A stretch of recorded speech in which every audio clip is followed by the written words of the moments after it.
Welcome, everybody. Starting today, Mayor-elect Bill de Blasio is organizing his administration on a deadline, January 1st. About the only thing we know almost for sure is that Joe Lhota won't be a deputy mayor. But who will be, and how important are they? Also, are we about to see an influx of new lobbyists? And how do mayors shift from partisan candidate to mayor of all the people? We'll examine all that in just a moment, but also on today's program, with 2.3 million people behind bars, a new wave of reform thinking is gaining traction in the United States, reinvesting in communities to slow mass incarceration. Plus, comparing constitutions. 188 countries, there's an app for that. And in our series Public Intellectual, a scholar says we moderate our extreme political positions the minute we realize we can't explain the issue. Maybe there's hope for our polarized democracy. First, though, the job ahead for our mayor-elect, Bill de Blasio. With us, Ester Fuchs, a former advisor to Mayor Bloomberg. She was there for his transition. Now she's director of the Urban and Social Policy Program at Columbia University's School of International and Public Affairs. Here as well, Tom Robbins, investigative journalist in residence at the CUNY Graduate School of Journalism. He was a longtime staff writer at the Village Voice and the Daily News, and Tom has a new book out, Mob Boss, The Life of Little Al Diarco, the man who brought down the mafia. Welcome to both of you. Thank you. Hi. Esther, take us back 12 years. Where did you start, and where does Bill de Blasio start? Well, I think there is a couple of good lessons to learn from the first Bloomberg administration's transition. I think probably Mike Bloomberg has a couple of more degrees of freedom than Bill de Blasio will have in his transition. Because? Because he didn't take any political contributions, and he had no endorsements except for the Citizens Union, and so he really owed no special interests anything in the transition, and he committed himself very early on to trying to find the best people he thought who could serve in his administration.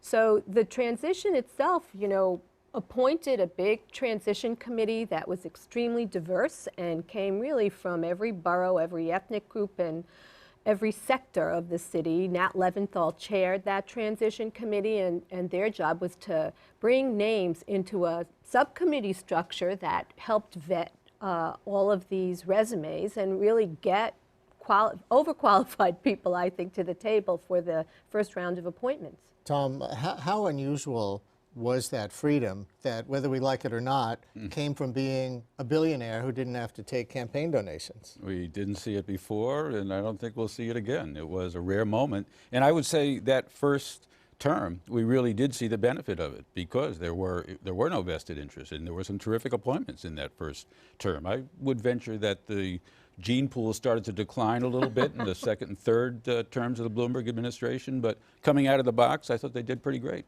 So, to stay on this theme, before we get to some more of the nuts and bolts and even who some of the names might be, who do you think that Mayor-elect de Blasio is indebted to that the press should keep an eye on? Yeah, no, the list is getting longer every day, and he is a politician who needed to get enormous backing in order to run. He ran a very intensely competitive primary. He then ran a very competitive general election.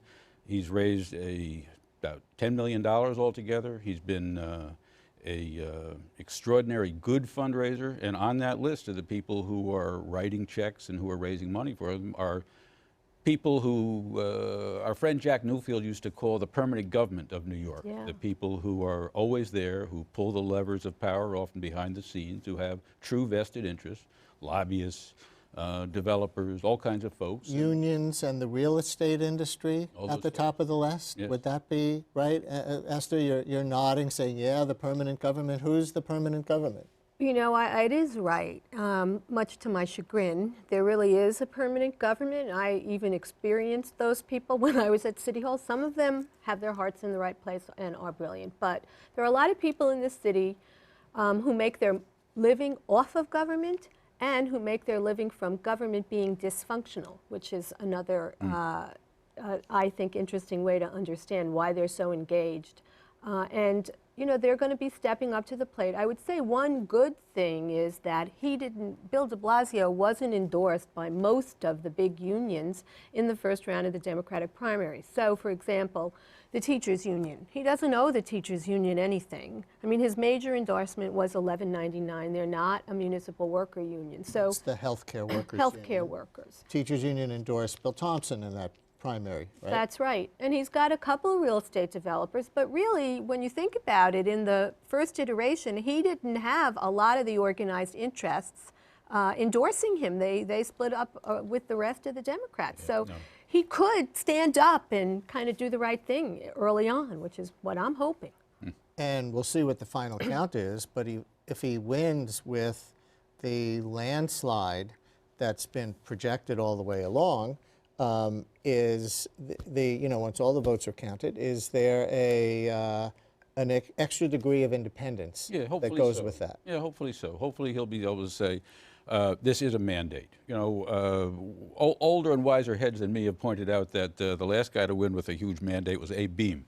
Yeah. It didn't serve him it didn't serve him tremendously. But you know, I think that coming in with the incredible support that he got in this election, that Bill de Blasio is in a position to put his stamp on the government in a very independent way. And you know, I think that's what New Yorkers are looking to him to do.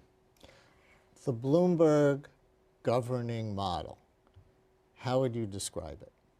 Well, I think the way the mayor has always described it is he's sort of a flat manager, which is you find the best people and you delegate.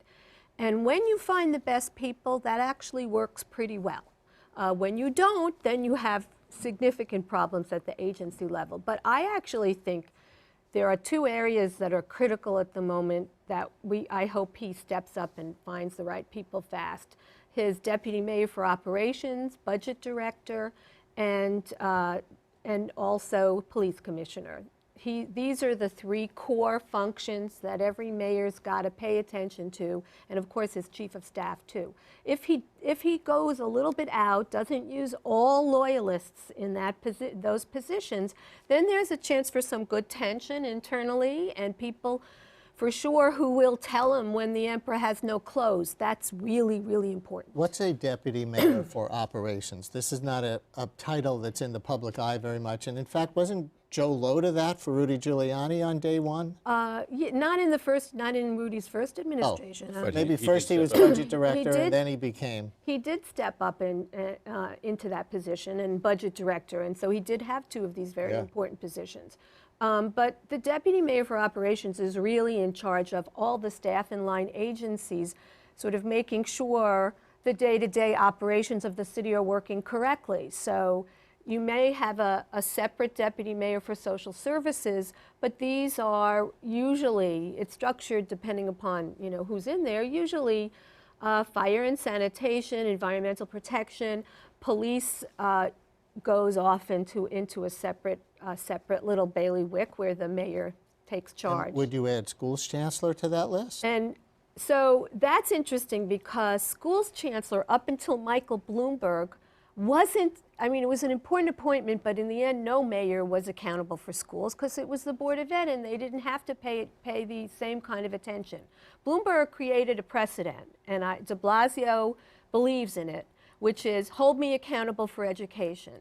So yes, so schools chancellor is the add-on now, and it's really, really significant. Once you add all of those things together, the mayor doesn't have a lot of time for much else. So do you want to make any wild or educated guesses about names for any of these big four jobs?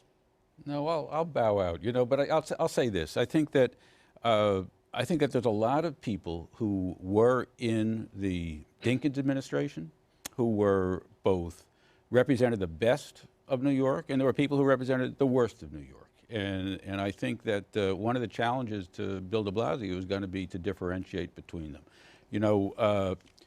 My friend Harvey Robbins, no relation, but Harvey was one of the top guys in operations in the Dinkins administration. He worked also in the Koch administration.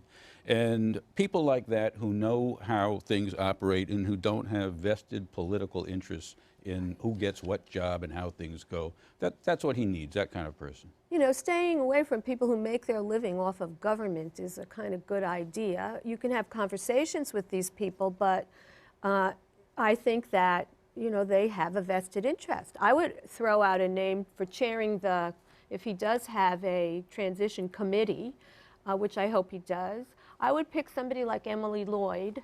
Emily Lloyd, who former sanitation commissioner. And former under Dinkins, and then former environmental protection commissioner under Bloomberg, ran Columbia University for many years in between, and now is head of the Prospect Park Conservancy and lives in Brooklyn. So, and no vested interest, you know, in anything other than seeing the city work effectively. And Tom, let me cite a line from your article in the Daily News last week, your op-ed, and I love the language here. The biggest threat to the city in potential slippage is not a spike in crime or renewed riots that leave police cars spinning upside down like tops on the streets, as Loda ad suggests. No, the threat comes from the return of lobbyists like Sid Davidoff, you named a name, who with the rise of de Blasio are returning like Freddy Krueger on Halloween. Now, that's a name from the Dinkins administration too, right? Yes, it is, although he was a lobbyist. He was not part of the administration, but Sid Davidoff sort of became a symbol for, I think, some of the things that really went wrong in the Dinkins administration because he inserted himself as a constant presence in City Hall. He was the top lobbyist of those years. He played tennis with the mayor, so it gave the tabloids like the one I worked for, the Daily News, great fodder for our stories about. Here's the mayor's tennis pal, and he's giving him a deal for this and that. You know, these are the kind of things that these people are going to try to insinuate themselves all over again, and that's why I wrote that story. How about the role of city council under the next mayor who came out of city council? I already hear, well, there have already been stories in the press about who he would like to be the next speaker. With Christine Quinn, term limited out, of course. So does that relationship matter, or does the mayor have too much power and now, with his politics, too much ideological consistency with the city council for this even to be much of a problem? No, you know, that's such a good point that you're bringing that up, because I was thinking about, de Blasio as a council member and his position about executive power and executive authority, and now he's trying to dictate who the speaker of the city council is. Well, that's not exactly independent from the legislature. He has to get a speaker that he can work with. He will be asserting the same kind of authority. There's a prediction, which I never do, but I know he's smart and I know he wants to get stuff done. So he will be asserting the same kind of authority from the executive side that successful mayors have done before him. You need to have a way of working with the city council as a body and not doing deals with 51 members of the council. Otherwise, you're doomed. You're totally doomed. So I see de Blasio seeing his role quite differently now than when he was a member of the council. And I wonder, for example, on this stop and frisk lawsuit, where the federal judge was just thrown out by Taken off the case. Court of Appeals, but the case itself has not been thrown out. So there is still this order from Judge Shinlin to have a federal monitor oversee the NYPD. And Mayor de Blasio at some point will probably have the option of continuing that appeal on the part of the city or accepting her ruling. But I'm guessing that no mayor, even one who opposes Bloomberg's stop and frisk policy, wants a federal monitor coming in imposed by a court. Do you see him going one way or another on that? Yeah, I see him looking to try to figure out a in-between level. I think that he's going to be in search of somebody who is, look, David Dinkins had Judge Milton Mullen was his criminal justice coordinator, and he didn't have line agencies reporting to him, but Milton Mullen's job was basically to oversee criminal justice policy and to be the influential person, and because he had been a chief judge, he had a lot of influence, and I think that's what Bill Blasio's got to look for, is someone of that ilk to be able to step in, and if there is a monitor, which there probably will be, it becomes someone that they think that they can work with. And that's the irony here. He gets to appoint that monitor, or no? The federal government appoints that monitor. But you get a say. Wasn't that monitor appointed already? Isn't it Peter Zimroth? Oh, maybe so. Well, I think Zimroth is probably the best single person that you could have in this. He was the corp counsel in Dinkins' administration. You know what it is? The mayor would get to appoint the inspector general from that's right. that other bill that was passed by That's the right. police, That's right. by the city council to monitor the police. So there'll be a lot of eyes, outside eyes or inside eyes on the police if all of these things actually come to pass. Just Esther, in general, there was, you know, some of the polls leading up to the election showed things like there's a 46 to 46 split among the people of New York about whether the city is currently heading in the right direction in the last days of Bloomberg. And yet, more than 60%, I think the number was, said they want to change in policies. How do you square those two numbers? How can people think we're heading, I mean, some people said we're heading in the right direction and we should change policies. Right.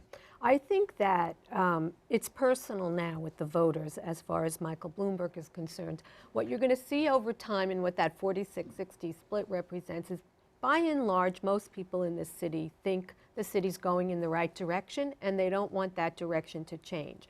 They don't like that the mayor didn't feel their pain, that he seemed unempathetic to them and dismissive in some ways sometimes. I think it's very much linked to the last administration and the personality issues that I think plague anybody that is in office for 3 terms. But I think that de Blasio was able to run this kind of a campaign telling voters, you know, we can do more on income inequality, we can do more on affordable housing. It's so antithetical to what's going on in the rest of the country. In New York, we believe government can work and government is part of the solution. And Bill de Blasio ran a campaign and won on, hey, government can do more for ordinary people in the neighborhood. And I think that's because Michael Bloomberg showed that government can be a success. So Tom, last question. What does he do on day one, not today, January 1st, when he's actually the mayor, to start to make good on that campaign theme of reducing inequality? What are the first executive orders or other concrete steps? Any idea? Well, I think the first executive order is going to have something to do with law enforcement and stop and frisk if it's not already been done at that point. This is something that he campaigned most strongly on, and he's going to put something very definitive across on that. And I think the other is going to be introducing bills in Albany to get the funding for the pre-K schooling that he says he needs. Well, it's a big change when the mayor has been in office for 12 years and then a new person comes in. And hopefully it'll be good times and progress for the city, and of course we will all be following it and having more conversations and keeping an eye on what's going on. Thank you both very much. Thanks, Brian. In recent years, citizens in the Middle East, Africa, Latin America, and Eastern Europe have been rising up for democracy and putting new governments in place. At the root of any fair and lasting government is a constitution, but it's an arduous task to create one.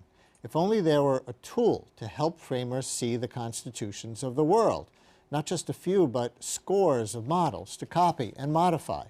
Well, in fact, there is. It's called Constitute, a new app funded by Google that lets users search the contents of 188 constitutions worldwide. Bet you didn't even know there were that many countries. Joining us in our studio to show us how the site works is Google Ideas product manager, Scout Sinclair Brody. We are also joined via Skype by Zachary Elkins, University of Texas professor and co-director of the Comparative Constitutions Project. Welcome to both of you. Hi. Hello. Hi, Brian. Thanks. So let's say I'm a country wanting to create a new constitution after decades or centuries of dictatorship. Zach, where do I start? Well, it's a tough problem. Obviously, you're coming out of crisis. You have very little time. One of the first places to start is see what others have done. And of course, we do that for pretty much everything we write or create, but it's particularly true with constitutions. You have to have some process of searching and analyzing what's out there to get a sense of what you want for, say, you know, the environment clause or the media or whatever it is you're putting together. So where does Google Ideas come in? Well, as you know, Brian, I'm a computer scientist by training. So personally, I would turn to the web. I would, as Zach say, be looking for information about what other people have done. And so I would, not to be too biased about it, probably do a Google search and just try and look what other constitutions are out there. I would probably in particular be interested in looking at recent constitutions and constitutions from my region of the world, because those countries are likely to share the same values or principles that I do. So Zach, can you give us a great example of that from recent times, from a country that maybe has already used this site? Well, right now, there are a couple of constitutions actually underway right now. And we've gotten a few emails from those who are actually sitting down drafting the constitutions. And there's some people in Haiti who are using it. Those in Egypt are using it. I know Scout probably has the Google Analytics, has a real sense of who and where is using it. We get sporadic, periodic reports from people, and it's constitutional drafters, but also somewhat to our surprise, it's really all kinds of people. I'm going to come back to you in a little bit and ask about some of the trends that you're aware of in constitution writing around the world. What do they do that's similar or different to us, for example, and what we tend to think of as important to a constitution in this country? But Scout, you're going to walk us through some images? Absolutely. Well, a live demo, actually. Cool. So hopefully everything will work well. So just to take a step back, imagine that you are a constitution drafter. So you, and I don't personally know them, Zach and other members of the CCP have more experience with this than I do, but as I understand it, you as a constitution drafter are probably not a constitution expert. You're not even a lawyer, probably. You're maybe a doctor, maybe just a generally well-educated person, maybe just an influential person in your community. And you're tasked with, maybe 10 other people or so coming up with your entire country's law regarding, say, elections.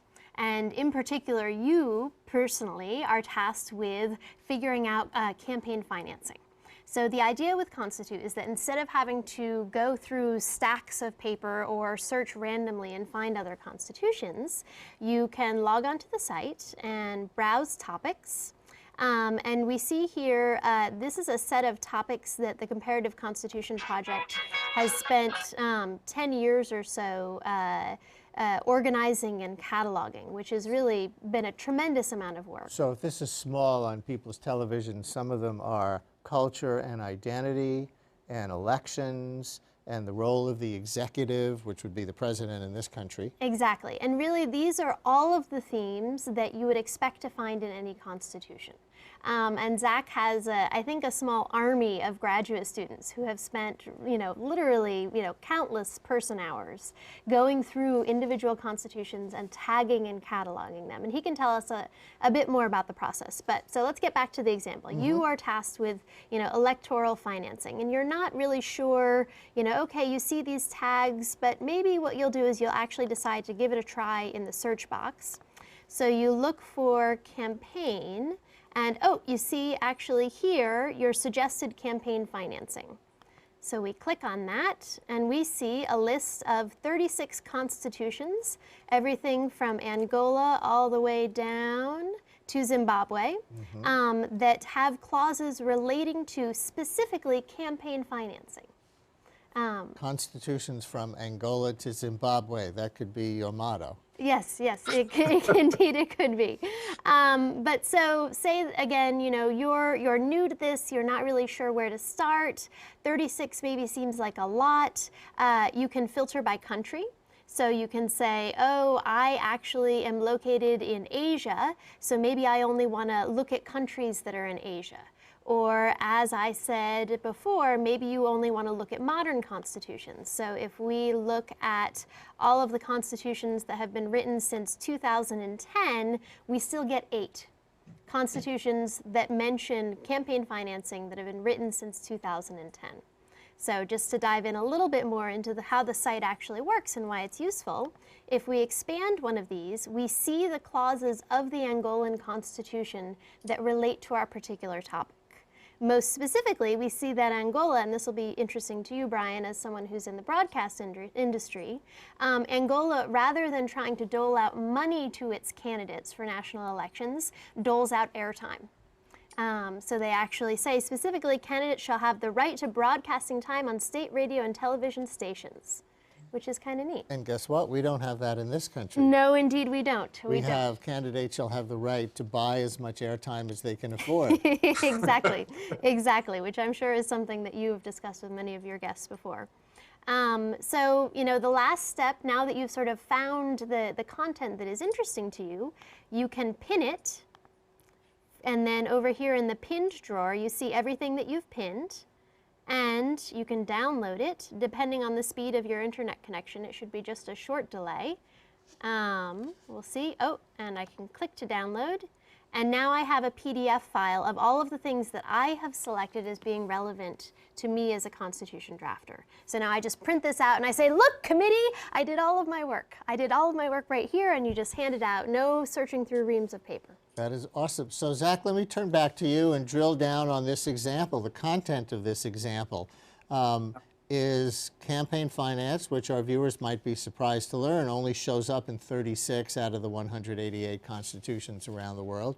Is this something that some of the newer constitutional countries are grappling with? Of course, there's so much debate here over Citizens United and things like that. Is there a trend in how new countries are approaching this, or old countries with new governments? That's certainly the case. New constitutions are certainly picking up this topic, and as we know well in this country, it's a major issue with respect to democracy. And as you can imagine, in the developing world, it could be even worse, given the inequality and sort of the maldistribution of income. So, I think if we were writing a constitution in this country, again, we might want to put something like this on the books. But it's certainly the case that any of the developing countries are thinking about the role of money in politics. All right. And one thing I'd say, Brian, too, just looking at that example, I don't have it in front of me, but one thing this allows you to do as a drafter is to look through and see what the multiple dimensions are to this problem. It occurs to, people to think about a couple aspects of money in politics, but once you see 10 or 11 other texts from different countries, you get a sense that there are other challenges to the problem. All right, Scout, what else have you got to show us? Well, those are the basics. You can also, browse by country if you're interested in seeing, say the United States. We can actually see, interestingly enough, we see not only the United States of America as one of the constitutions, but we see all of the constitutions that mention the United States of America, including Cuba, which talks about the imperialistic government of the United States of America. And do many others reference the United States Constitution as a positive model? I don't actually know. The nice thing is there only seem to be about 8 of them, so we could go through them individually if we wanted. Zach, maybe you know as the content person. Reference them specifically in their constitution? Yeah, well, I think the United States, Americans' relationship with our Constitution is almost religious. Yes. Don't you agree? It's this founding document, almost as if it was handed down by God. And when you break the law, it's one thing, but if you violate the Constitution, that's like a cardinal sin in this country. Yeah. No, I mean, there's no underestimating the reverence and attachment that Americans from both sides, but particularly probably one side, have for their Constitution. I would say both sides. Both sides, I think I would agree with you. But so is this what we're seeing around the world, or is it a much more, okay, we'll write a constitution and maybe next year we'll change it and revise it, kind of slapdash approach to it? No, I think it's still going to be slapdash. It's really hard to sit down and write one of these things and to write one collectively. And one thing we noticed in this country, just going through major pieces of legislation like the Affordable Care Act and really any piece of major ordinary legislation, we see how hard it is for adversaries to agree. And I think this is particularly true with constitutional principles that are supposed to sustain generations. So I think they're going to continue to grapple with this. And one of the nice things about actually having some text in front of you is that in some ways, it kind of legitimizes what you have to say, and it takes a little bit of the stakes off the table. We just have about a minute left, and I don't know if you can do this, but can I ask you to search a particular term? We can give it in a your try. database? Sure. Right to bear arms. Ah. I'm curious to see in how many of the world's 188 constitutions see, this comes up in. Not only do we have it as something that we can search, but it's even a topic that Zach's team has tagged as being very common. So I think okay, so we see a total of 5 constitutions. They include, of course, the United States of America. We also have Guatemala, Mexico, Haiti, and Iran. That is the world total of constitutions that address this particular topic. And real quick, Zach, do you think all of those have a right to bear arms, or some of those constitutions limiting a personal right to bear arms? Well, it's interesting. There are really only 3 that have a real right to bear arms: the U.S., Mexico, and Guatemala. The others say something about the right to bear arms that's more collective. And so this really gets to our debate for the Second Amendment about whether founders really meant something individual or collective. And the other constitutions actually saw fit to actually identify one interpretation over the other. So in some ways, they're not having the debate that we're having. They've decided to specify one way or the other. Well, an example of technology in the service of building new democracies. Great to see it. Zach, from you, interpreting the content, and Scout showing us how it works. Thank you both very much. Thanks for having us. Brian, thanks for having us. A few years have passed since many states adopted a new approach to funding our justice system. Aimed at state and local governments, the federal Justice Reinvestment Initiative set out to encourage cost-efficient reforms based on real data. Let's take a look at the results of that renewed focus with our next guest, who has spent 30 years looking at justice reform. Rutgers School of Criminal Justice Dean Todd Clear says that not only can we reduce the cost of incarceration while addressing public safety, but we can also help blighted communities to grow economically. Welcome to our program. Thank you. Give us some background. Where did this come from? Well, so the prison system in the United States has been growing for 40 years, and people have been worried about the amount of additional resources that the prison system has been sopping up during this huge growth period. In fact, we have a data graphic to put up on the screen. Sure. That I know you're familiar with, and you can tell us what this eye-opener tells us. I guess the red line is incarceration. Incarceration, and the blue line is the crime rate, and it shows a number of very important things. First of all, it shows that most of the change in the crime rate, the blue line, occurred prior to the change in incarceration. So the crime rate went in about 1955, late 50s, to the beginning of the 70s. The crime rate more than doubled, and the incarceration rate was stable for that entire period. The growth in incarceration started in the early 70s, 71 in fact. And then from 71 through about 1990, we have a fluctuating crime rate, but the incarceration rate does only one thing. It grows. And they cross in the early 90s, it looks like. Yeah, but they don't actually cross because there are different rates. The crime rate is on a different scale. Right. What it shows is that just when the crime rate starts to drop, the incarceration rate also starts to level out. So that we had about an 8% annual growth between 1971 and about 2000, and around 1996, the crime rate started to drop. So what you see is that there's not much correspondence between what happens with the crime rate and what happens with the incarceration rate.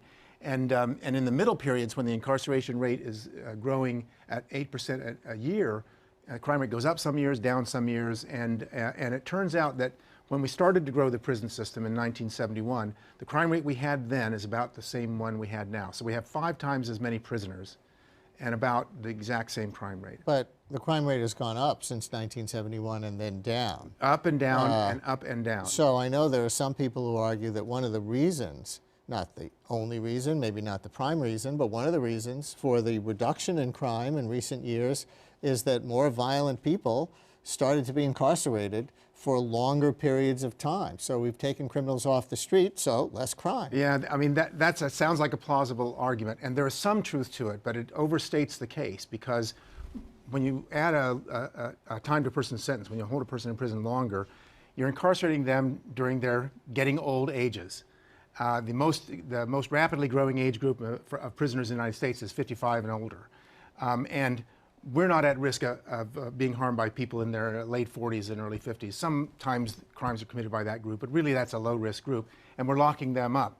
Whereas the prison population has mostly grown by enormous increases in the number of drug offenders who are put behind bars. So enter the Justice Reinvestment Initiative. What's the reinvestment part? So the idea is that if we can capture some of the investment we're making in prisons and instead make that investment in the communities where people are cycling through the prison system. They're coming into the prison system, they're spending a few years in prison, they're coming back out again to those same communities. They're not actually coming out better from the prison experience, they're recycling again. If we can invest in those communities to try to make the communities better places for people to live so that people are less likely to end up in prison, then we will both save the money that we spend on prisons and improve the quality of life in those communities. Do you have some good case studies?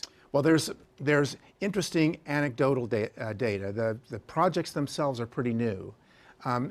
So for example, states that have had the largest drop in crime rates have also been included states that have had the largest drop in incarceration rates. New Jersey, New York is a great example. Almost all of the drop in incarceration in the state of New York is due to the drop of incarceration of people going to the state prison system from New York City, where the drop in the crime rate has been essentially a nation-leading drop. And so what do you do in the community?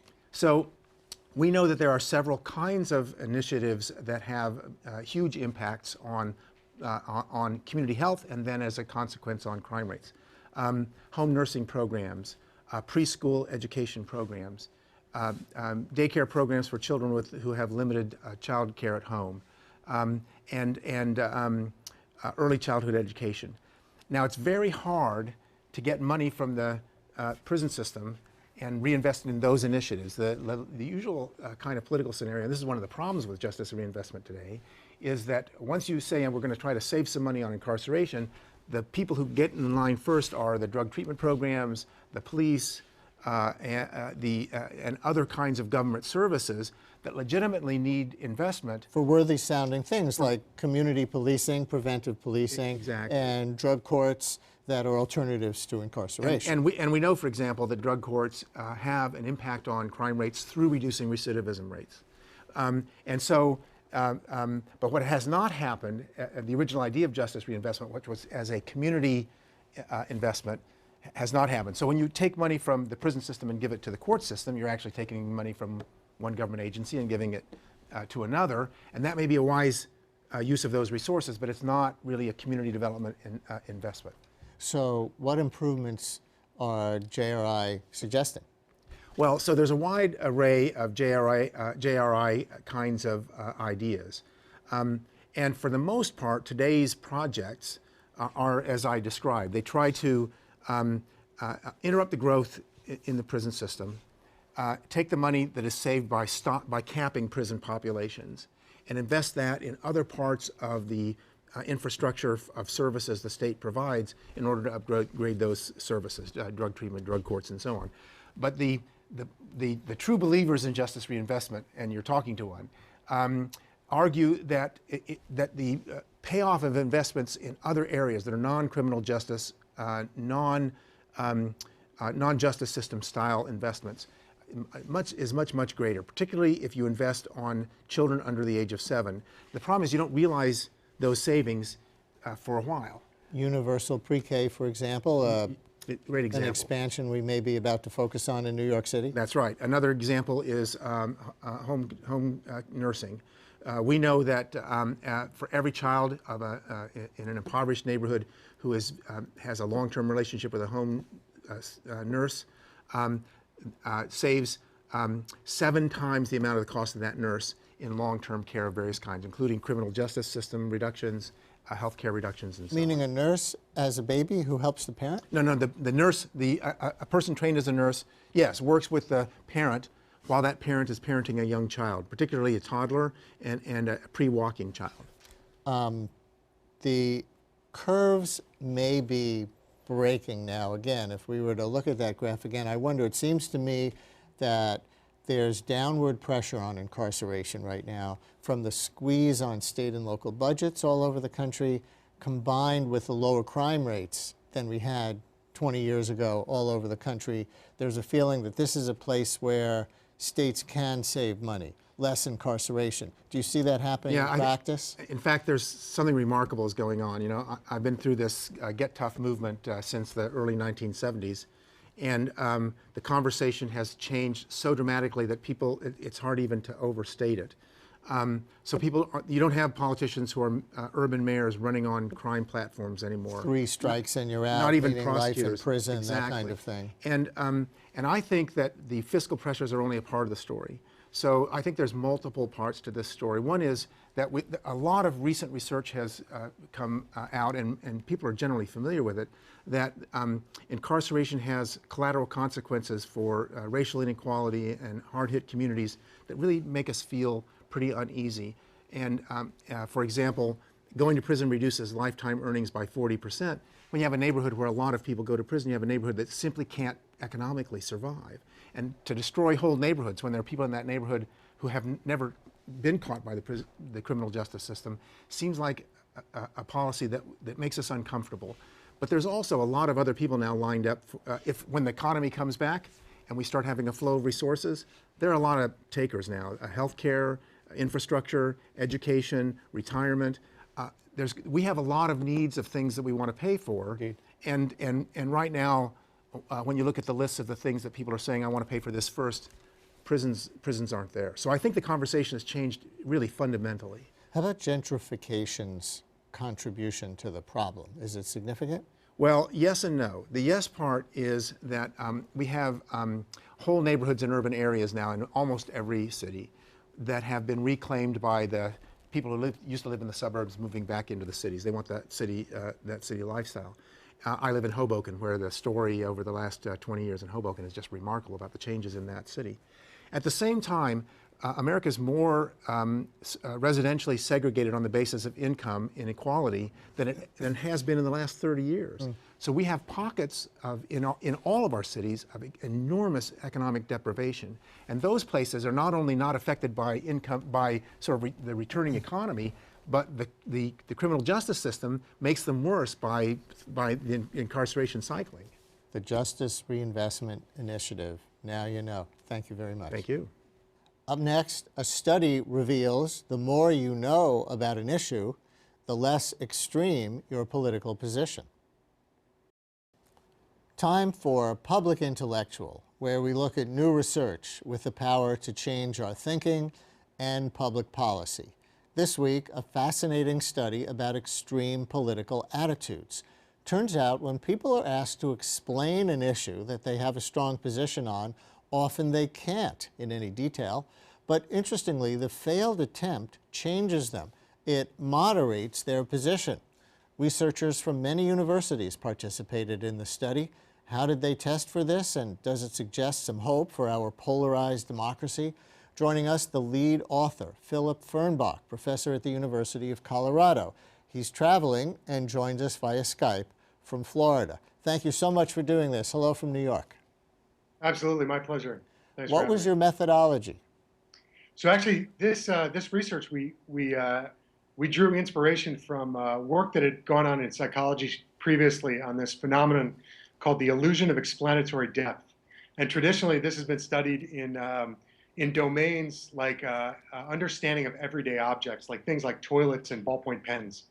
And what they found in that research is that people's initial intuition or instinct is that they understand these things pretty well. So if you ask somebody, do you know how a toilet works? They'll say they have a pretty good understanding. But if you ask them to explain, they realize they actually don't know as much as they initially thought they did. And the innovation in this work that we did in this paper was to generalize this idea to the domain of political policies, really important policy issues. And we find the exact same thing. People come in with fairly strong sense of understanding of these things, but if you ask them to try to explain, they hem and haw and they kind of figure out that they don't know as much as they thought they did. Were what's there even a worse- few particular policies that you used in this study that you asked people to explain? Absolutely, yeah. We looked at things where we believe that people really have their attitudes because they care about the consequences or the outcomes that they think these policies are going to achieve. Things like raising the retirement age for Social Security, or instituting a national flat tax, or a cap and trade policy, or nuclear sanctions on Iran, things like that. We tried to stay away from issues that are more values-based or emotion-laden, things like abortion and gay rights and those kind of things. So we stuck more to those consequential issues. And I see that you found that if people were asked to simply justify their position, then their opinion didn't moderate very much. But if you asked them to explain how it works, then it had more of a moderating effect. Can you explain why you think the difference? Exactly. So we compared conditions where we either asked people to explain how this policy works. So tell me step by step how cap and trade works, versus why do you support or oppose cap and trade? And what we find, as you say, is that when people are asked just to generate reasons, which is more sort of the typical thing that we do in political discourse, they actually do not become more moderate in their views. But if they're asked to explain, they do. And what we think is going on is that when you're asked to generate reasons for a position, it's pretty easy to come up with some, even if you don't understand that well.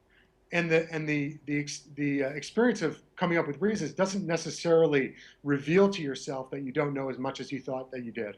So if you ask me, why do you believe in cap and trade, or why do you oppose it, you might just appeal to the fact that you think it's good for the environment or bad for the environment. But if instead I ask you, oh, explain to me how that works, you really can't hide from yourself that you don't know quite as much as you thought you did. And that's when people back off their extreme positions a little bit. Can this be applied, in your opinion, to bring a polarized country closer together or to more moderate positions? Can it be scaled up? That's the hope. I mean, so far we've only established this in a laboratory setting, but we're starting to think about how we could roll this out into more of an ecological voting context or something like that, more of a field kind of context, to see what kind of effects this would have in more realistic settings. And the hope is that yes, start engaging in more of this explanation-based discourse as opposed to the more typical reasons-based or justification-based discourse. I think it really helps because you come to common ground with people who don't necessarily see eye to eye on you. Come to common ground on the fact that both of you need to learn more about these issues before having such strong opinions about them. How did you measure the change, by the way? Did you have a before and after questionnaire? And Exactly. after people realized and maybe were humbled by how much they didn't know about an issue they had a strong opinion on, then you tested the strength of their opinion again? Precisely, yeah. In some of our studies, that's exactly what we do. We ask people for their attitude or their position, and we look to see how extreme they are. And we also sometimes ask them how well they understand a policy. And then we ask them to try to explain, and then we ask those questions again. We've also done it where we've looked at decisions instead of just people's attitudes, because what you really want to know in these cases is not just do they say that their attitude changes, but does their attitude change in a way that really influences their behavior, and we find that too. So for instance, we asked people how likely they would be or how much they wanted to donate some money that we gave them to an advocacy group that advocates in favor of in favor of the position that they have. And what we find is that after they explain, but not after they generate the reasons, they're less likely to want to donate that money to the advocacy group, suggesting that they really are becoming more moderate. You're in the business school, so is this an idea from product marketing that you're applying to ideas in the political sector? It's actually, this started with basic research in psychology on this idea that I mentioned before called the illusion of explanatory depth. I think that this is a really fascinating topic because it is so widely applicable in a lot of different domains. The fact that we often have this initial instinct that we understand things or that we know a lot, but that can often be dissociated from our actual objective level of knowledge. Is super important across a lot of domains. And we've also looked at this in areas like products, understanding of products. So when people are assessing a new product that has some feature, how much detail do they want in an explanation about how that product works? And now we're also looking at this in the domain of things like people's attitudes towards genetically modified foods and other kind of scientific-based attitudes that we think are really, really important for public policy and for social policy. I'm curious if your data tells you whether people with strong liberal positions or strong conservative positions changed different amounts once they realized how little they knew, or if it was about the same. Because certainly in the New York area, I think there might be a general belief that conservative positions tend to be more black and white, and liberal positions tend to be more nuanced. So maybe the liberals are more likely to change their position. But does research bear anything like that out? Yeah, that's a great question. So we actually went into this project thinking we might find something like that because, as you say, there actually is quite a decent amount of scientific evidence for that kind of distinction that you said, in terms of conservatives being a little more black and white in their thinking. And in this project, what we found is no difference across political affiliation. So I think it's actually an important message of this work is that people on both sides of the aisle fall victim to this. Now, what we do find is that these kind of effects are the most profound for people who are at the extremes in terms of their positions. So it's really the extremists on both sides of the aisle that are most susceptible to this sort of overinflation of their sense of understanding. But this is not a right or left issue. This is an everyone issue. I think everybody needs to be aware that we just do not have as much knowledge or sophistication about these super complex issues as we think we do. Even our leaders, our leaders will say, if we do X, we're guaranteed to achieve Y. Well, it's usually not that simple. We're usually trying to influence highly complex issues, highly complex systems that have a lot of different moving parts. And any particular thing, it might be more likely to go one way or the other, but most times experts don't even know for sure. So, you mean like support this reform and you'll be able to keep your current health insurance, period? that might be an example for sure. Yeah. So what do you do next? Are there follow-up studies that you want to design after the ones you've already done? Absolutely. We're working on a lot of different follow-ups. Like I mentioned before, we're looking at how to move this more into a field setting to understand where we can influence people, for instance, when they're about to vote or those kinds of things. And we're looking at a lot of different issues. One of the other things that we're really interested in is how these kind of effects differ across different kinds of issues. Like I mentioned before, we have the idea that certain issues like gay rights or abortion, which might be more based on values, might be less susceptible to these kind of effects.